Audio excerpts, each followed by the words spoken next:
지표가 보여집니다. 1단계 성적을 통과했던 등수입니다. 면접 결과 점수예요. 그래서 총점은 제일 오른쪽에 있는 이것인데 실기와 수능의 가중치가 어떻게 반영되는지를 좀 한번에 보실 수 있을 거예요. 이걸 좀 더 보기 쉽게 이제 표로 그려서 보자면 수능 100분위면 합격률입니다. 모집 인원 대비 지원 인원 대비 그러니까 수능 점수가 90 이상인 학생들이 이렇게 아무래도 높은 퍼센트를 차지하고 있습니다. 그런데 이게 그래도 이제 수능에 있어서는 점수가 굉장히 뿌려져 있다는 느낌이 드는데 이걸 실기 점수 대비 합격률을 좀 분석을 해보면 양상이 달라집니다. 실기에서 A를 받은 18명 중에서 14명이 1단계가 아니라 최종 합격을 해요. 이거는 큽니다. 이거는 그러니까 모두가 실기 시험을 볼 수 있다고 하는 게 굉장히 큰 변수로 작용하는 것으로 느껴져요. 그러니까 지금 이쪽에 합격한 합격 인원 중에서 아까 수능이었죠. 아까 이거 앞에 수능 지표를 봤어야 되는데 여기서 지금 80점 미만의 3명, 그죠? 2명, 1명, 80점 미만의 3명은 25학년도에는 실기시험장에 못 들어갔던 학생입니다. 이 학생들이 올해는 실기를 점수를 많이 받아서 합격할 수 있다는 것으로 드러나는 결과값이에요. 이렇게 이제 국민의 변화로 우리가 예상할 수 있는 몇 가지 지점들을 좀 정리해 보겠습니다. 디자인대 상위권 학생들이 특히 가군에서 국민대를 소신 지원할 수 있는 가능성이 열렸습니다. 저건 큰 변수죠. 입시 전반에 가군의 국민대가 그 인원이 많기 때문에 모집 인원이 많기 때문에 굉장히 큰 변수로 작용할 것으로 보여집니다.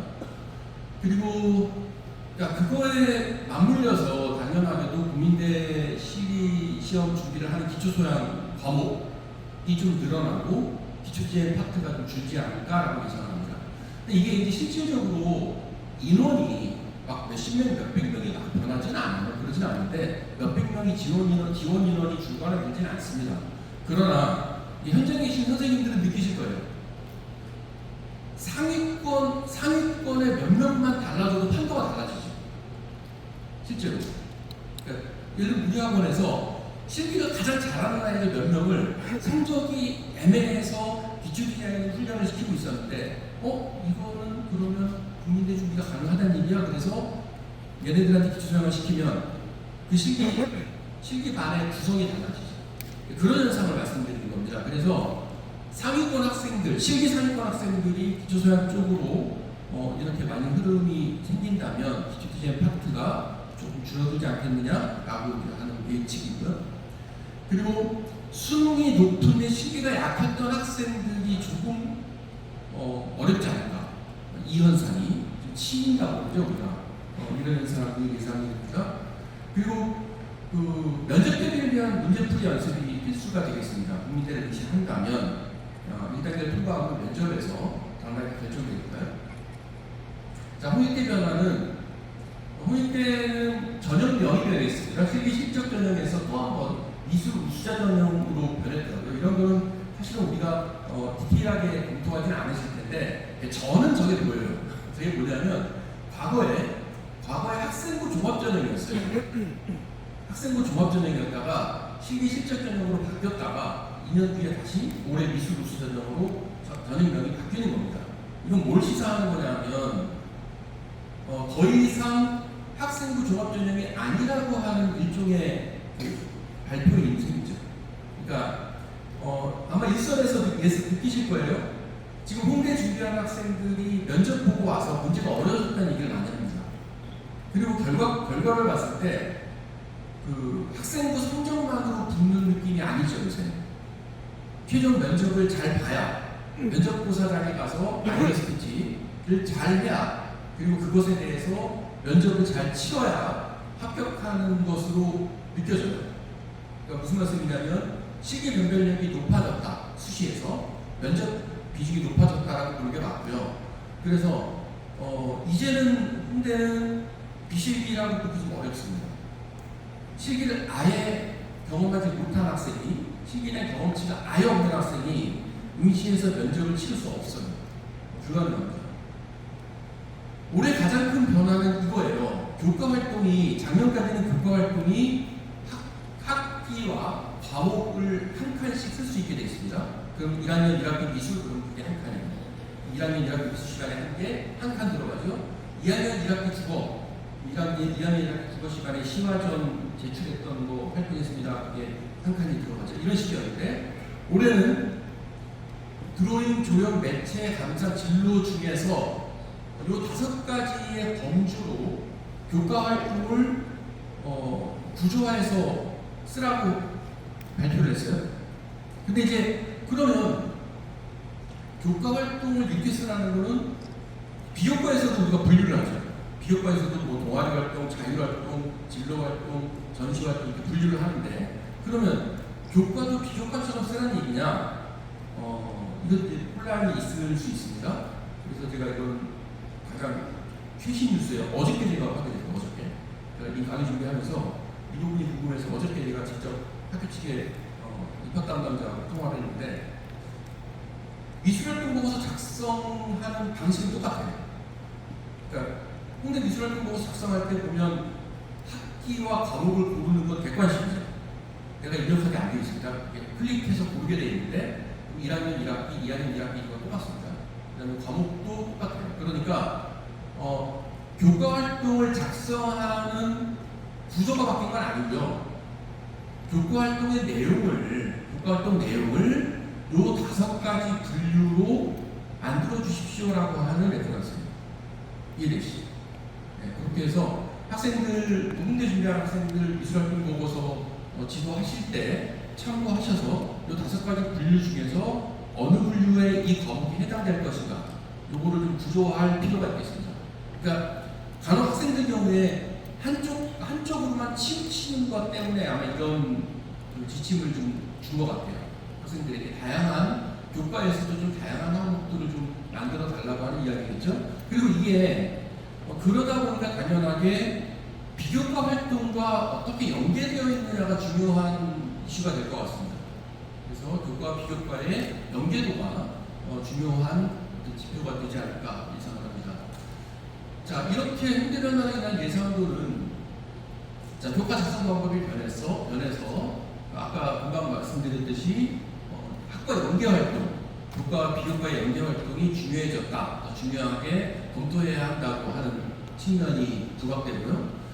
자, 복약전제의 변화에 대해서 이제 궁금증과 우리가 이제 불안감, 의심 혹은 이렇게 많으실 텐데, 복약전제는 분명한 게 예고나 미술 특성화고 학생들에게 유리한 제도입니다. 그건 맞는데요. 저희가 다방면으로 이걸 검토해봐도 이거는 홍대 수시하고 이화여대 디자인과 수시 밖에는 없어요. 사실. 그러니까 복약전제가 유리한 학교는 그 2개입니다. 2개 전형이에요. 그러니까 나머지 학교들은 이미, 그러니까 복약전제의 취지는 고등학교를 다니는 동안에 미리 무엇인가를 준비하라고 하는 거죠. 학교에서. 그런데 미술대학은 기본적으로 실기시험을 보고 있는 것, 기존의 실기시험을 보는, 수시 정시에서 실기시험을 보는 것이 이 고등학생들이 미리 준비했다고 판단하는 흐름이 있죠. 그래서 복약전제, 그러니까 대학들이, 모든 대학들이 홍대 수시나 이화여대 디자인학교처럼 입시를 바꾼다면 문제가 됩니다. 그죠? 그럼 복약전제가 어마어마한 파급력을 미치는데 아직은 그러진 않고 있죠. 대학들이 이 뒤에서 이화여대 자료도 나올 텐데, 이화여대도 사실 디자인학부에 한정했습니다. 학생부동학 전형을 디자인학부에 한정했어요. 그러니까 줄여놨습니다. 그래서 오히려 이게 더 확대되진 않지 않을까라고 예상을 하면서 조심스럽게 예상하고, 복약전제는 예고와 미술 특성화고에 유리한 건 맞지만 이것은 홍대 수시와 이화여대 디자인학부 수시로 제한된다. 그리고 그런데 그러다 보니까 이 현상은 있어요. 중학교가 주요 학교다 보니까 예술고등학교가 있는 지역의 경우는 중학생들한테 예고 응시에 대한 문의가 많다는 정보가 좀 있습니다. 그런 흐름들은 존재하는 것으로 보여져요. 자, 그리고 면접 실기고사 변별력이 증가했다는 것, 실기역량과 중요하다. 이제 홍대 이야기죠. 면접 실기고사 변별력이 증가했다는 거 아까 자, 학생부 특기사항 내는 거니까 학생부 작성 방법이 많이 변했습니다. 작년 재작년부터 변하기 시작을 해서 지금은 교사 의견 사항도 줄어들고 거의 각 교과목의 세부 특기 사항이 가장 중요합니다. 그래서 독서 활동이든 무슨 활동이든 자율 활동이든 각 과목의 세부 특기 사항 안에 녹여들게 쓰고 있죠.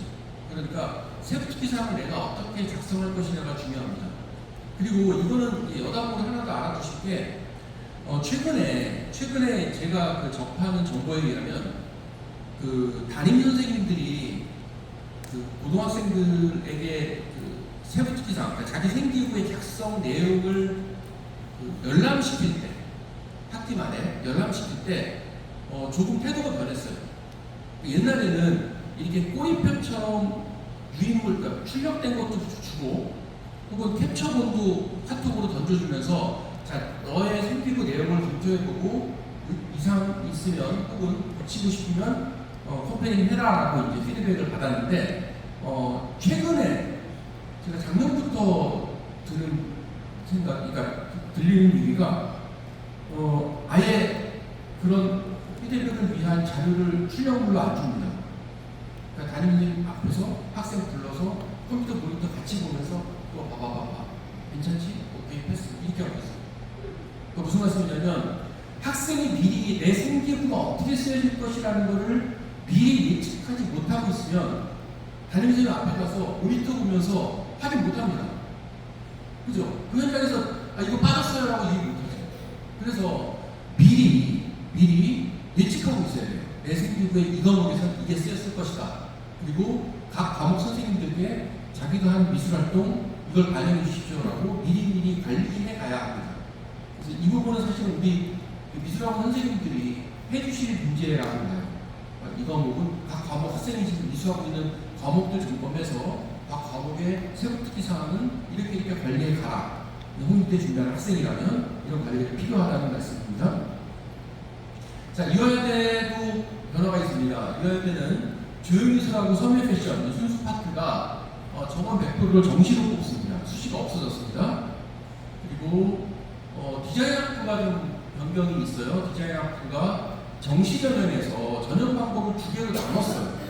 이게 좀 특이한데, 자 보시면 예체능 서류 전형, 수시 예체능 서류 전형은 디자인학부 24명에 제한됩니다. 요거는 1단계 4배수를 걸러내서 2단계에서 면접을 봐서 선발하는 똑같아요. 작년과 동일하고요. 자, 정시에서 달라진 게 디자인학부가 작년에 56명을 뽑았는데 올해는 20명, 30명으로 전형 방식을 바꿨습니다. 그래서 실기 실적 전형과 수능 전형으로 바꿨어요. 예체능 실기 전형으로. 그런데 저 20명은 1단계에서 8배수를 수능으로 걸러내서 8배수 학생들, 그러니까 160명이겠죠? 160명을 실기 60%로 뽑겠다는 거예요. 실기 60%. 그 다음에 원래 기존의 방식대로 36명은 4배수를 걸러내서 실기 40%로 뽑겠다는 겁니다. 그러니까 저 전형 방식, 그러니까 지원을 할 때 내가 저 위에 실기 실적 전형으로 지원할지 아래 수능 예체능 실기를 전형할지를 골라야 돼요. 이 눈치 잡기를 좀 잘 펴야 될 것 같습니다. 그래서 내가 실기 경쟁력이 돼 있는가, 수능의 경쟁력이 돼 있는가를 검토해보고 더 유리한 전형을 선택해서 정시 지원을 하게 됩니다. 자, 아까 저 위에 이제 조형예술과 선물 패션 파트, 순수 파트는 정원이 늘었죠. 정원이 늘어서 이거는 수험생들에게는 희소식일 겁니다. 그래서 이제 이화여대 변화로 인한 예상도 우리가 점검해 본다면, 자, 순수 패션 계열 정시 정원 증가로 인해서 다른 학교 경쟁률에 영향을 미칠 겁니다. 이거는 이화여대가 가군에 있으니까 가군의 이대를 보면 사실은 나군 전략이 달라지잖아요. 그래서 다른 학교의 경쟁률에 영향을 미치지 않을까라고 예상을 하고요. 자, 디자인학부 정시 분리 모집이라고 하는 것 때문에 수능 우수자, 실기 우수자들이 전략적 선택을 하게 되죠. 그래서 그런 흐름이 감지가 되고요. 자, 디자인학부 수시는 학생부 최상위권, 이건 홍대랑은 좀 다릅니다. 이화여대 디자인학부 수시는 학생부 최상위권 학생들이 그냥 안정적으로 합격하는 그런 흐름을 계속 보이고 있어요. 그래서 실기 과목에 대해서 이화여대가 가군에 있기 때문에 가구 실기 과목이 나군 다군과 연계를 생각해야 되는데 다 아시다시피 이화여대는 실기가 좀 다르죠. 그래서 나 다군과 어떻게 연계할 것이냐 이게 이제 중요한 올해 정시 입시의 변수로 작용할 것으로 예측이 됩니다. 자, 이화여대 그러니까 26학년도 변화에 대해서 전체적인 정리를 좀 하고 넘어가겠습니다. 다른 학교들이에요. 자, 동덕여대 한국화하고 큐레이터가 다군에서 가군으로 각각에 옮겨갔는데 저 순수 파트 중 한국화 서영한 학생들은 저건 이제 큰 변화입니다. 다군의 수도권 학교가 2개밖에 안 나와요. 저렇게 되면. 그래서 올해는 저 순수계에서 한국화 서영한 학생들은 가나군에서 입시를 거의 끝내야 되지 않을까 이런 예상이 됩니다. 자, 성신여대가 여기서 좀 충격적으로 보이는 거는 디자인학과는 수시가 없어졌으니까 인원수가 바뀐 건데 동명화 서양화 조소 보면 이게 지금 정시가 아예 없어진 거예요. 수시에서 다 뽑습니다. 이거 큰 변화입니다. 이거는 그러니까 이를테면 그 동명화 서양화 같은 경우는 가군에서 그러면 아예 성신여대가 없어지는 거예요. 군에서 공예도 그렇죠. 공예도 가군에 있기 때문에 없어지는 거예요. 나군에 있기 때문에. 그러니까 그 군 자체가 아예 없어지는 현상이 정시에서 생기기 때문에 정시 전략에 영향을 크게 미칠 것으로 예상합니다. 자, 세종대가 화약과 피션 디자인과가 수시 일부를 뽑습니다. 수시 일부 8명인가 10명인가 그 정도인데 수시 일부를 뽑는데 자, 이거는 재밌는 게 올해 뽑고 27학년도에 다시 없어져요. 원래 27학년도는 다시 그러니까 지금 고2 학생들은 해당 없습니다. 올해만 한시적으로 진행이 되고요. 이화여대 아까 검토했었죠. 자, 그리고 경희대 실기 실적 평가, 그러니까 수상 실적으로 1단계 걸러내는 제도가 없어져서 내신으로 걸러냅니다. 경희대 국제 이렇게 반영 비율이 좀 변경이 있습니다. 자, 국민대 아까 우리가 검토했듯이 1단계에서 실기를 본다. 자, 이화여대 디자인학부가 2개의 전형으로 이제 나눠졌다는 거고요. 실기때도 1단계가 1배수 더 늘어났습니다. 실기 과목은 수원대가 정규 수시를 폐지했어요. 그리고 세종대가 인체 색채 소비를 기출 디자인으로 올해부터 바꿉니다. 근데 올해만 바꿉니다. 27학년도에는 다시 돌아옵니다. 그래서 이거는 이제 혼돈을 없애셔야 될 겁니다. 그래서 지금 고2 학생이 저 세종대 패션 디자인과 갈래요? 그러면은 인물 색채 소비 시켜야 되고요. 지금 고3 학생이 여기 본대요? 그러면 기출 디자인 시켜야 되는 거예요. 그런 좀 어려움이 있습니다. 수능 반영 방법 변화는 이렇게 경희대하고 서울여대가 변하는데 서울여대는 이렇게 되면 예측이 되죠. 수능 반영에 대한 변별력이 더 높아진다고 느껴져요. 그전에는 선택적으로 2개만 고를 때보다 2과목을 필수로 가져갈 때는 당연히 더 높아진다고 볼 수 있겠죠. 그다음에 이렇게 변화가 있고요. 영어 등급별 환산점 변화는 이렇게 빠르게 짚고 넘어가겠습니다. 제가 시간이 사실은 지금 몇 시죠? 제가 원래 오늘 나누겠습니다. 무전공 입학제가 가장 화두죠. 무전공 입학제라고 하는 것은 입학할 때 전공과 상관없이 선발을 해서 1학년을 다니면서 전공을 골라서 가라 이런 취지죠. 장점은 분명히 이제 자신의 진로와 적성을 찾아가라고 하는 취지로서의 장점이 있는 반면에 단점은 1학년을 다니고 2학년 올라갈 때 학생들이 인기 학과로 몰립니다. 그래갖고 비인기 학과나 기초학문 파트는 동공화가 생깁니다. 그리고 또 하나 이게 좀 정책상의 모순이 있을 수 있어요. 뭐냐면 고교학점제랑은 정반대의 취지죠. 자, 고교학점제 취지는 고등학교 다닐 때 미리 전공을 저기서 공부를 하라고 해놓고 이거는 제가 입학할 때는 전공 안 가지고 들어와라라고 하는 거니까 사실은 두 정책이 되게 상반되는 정책입니다. 그래서 그것에 대한 정책적 비판들이 좀 있습니다. 자, 특징은 수도권 대학교는 일부 모집 단위를 제외하고 모집을 합니다. 그래서 대체로는 예체능계, 의학계열은 제외 이렇게 되어 있습니다. 근데 그것에 해당하지 않는 학교들이 이렇게 이쪽에 있어요. 홍익대 미술대학 자율전공은 단과대학 미술대학 안에서 듣는 거고요. 예체능계열 모집 단위가 일부 들어가는 학교들이 이렇게 있습니다. 이게 그 부정부 입학 인원을 수시 정시로 나눠서 보면 뭐 이렇게 진행이 됩니다. 근데 사실 부정부 입학은 수시보다는 정시 전형에 아무래도 우리가 조금 더 눈여겨보게 되죠. 수시에서는 다른 기회가 많으니까 학교의 어떤 수시 지원을 중심으로 한다면, 근데 정시를 보면 이 학교들이 있습니다. 이제 주요 이제 수도권에 있는 학교들 중에서 정시에서 부정부 입학제를 선발하는 학과들인데, 자, 여기 이제 중요하게 볼 거는 이 오른쪽 끝에 노란색 표시되어 있는 게 수학 반영이에요. 수학 반영. 그러니까 무슨 말이냐면 수학 필수인 학교들이 거의 다여서 사실 우리 학생들, 우리 그림 그리는 학생들한테는 우리 밖으로서는 아닙니다.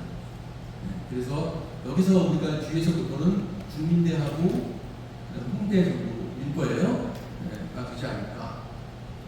그런데 이제 이게 우리한테 어떤 영향을 미치느냐. 당장 금방 보셨듯이 우리 학생들이 부정부 입학제로 지원할 가능성은 높지 않은데, 어떤 게 있냐면 학교별 입학정원의 변화가 있는, 이게 아마 작년, 재작년에 한양대하고 성신여대를 경험하시는 분들은 느끼셨을 거예요. 쉽지 않아졌다 느낌 받으셨다면 아마 이것 때문에 그럴 겁니다. 무슨 말씀이냐면 전체 모집 정원이 만약에 120명인 과가 부정부 입학제로 인원을 떼줘야 돼요. 그 대학에서 부정부 입학제를 뽑는다고 하면 그럼 여기 정원이 120명이었다가 80명으로 줍니다. 100명으로 줍니다. 그럼 커트라인이 달라지죠.